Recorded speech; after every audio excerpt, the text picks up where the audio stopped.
Right, first up, President Trump and the Epstein case. He literally said this is a Democrat hoax that never ends. I mean, come on.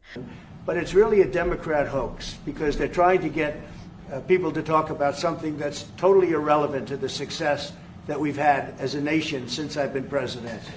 My thoughts on this are, isn't it obvious? Every time something else is going wrong, suddenly this pops back up. It feels like a classic distraction tactic by the Democrats, pulling focus from, the economy, border security, actual pressing issues. And let's not forget, he cooperated back in 2009, way before it became this political football. Plus, I read that survivors at that press conference even said they didn't see him do anything inappropriate with Epstein. So it really looks like they're pushing a very selective story here.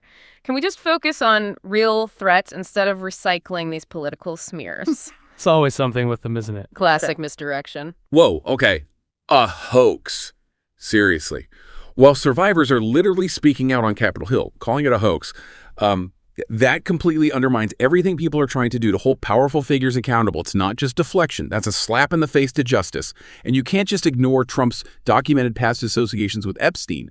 That's a critical detail here. You need full disclosure to understand the whole network. These victims are devastated, and they're saying transparency is key, not just for them, but to stop future abuse.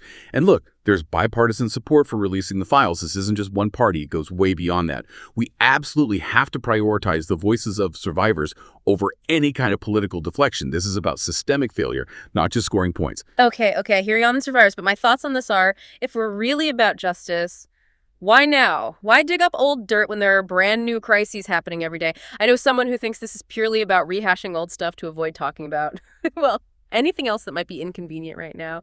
They always find a way to make it about him, don't they? Sigh. Just another Democrat hoax.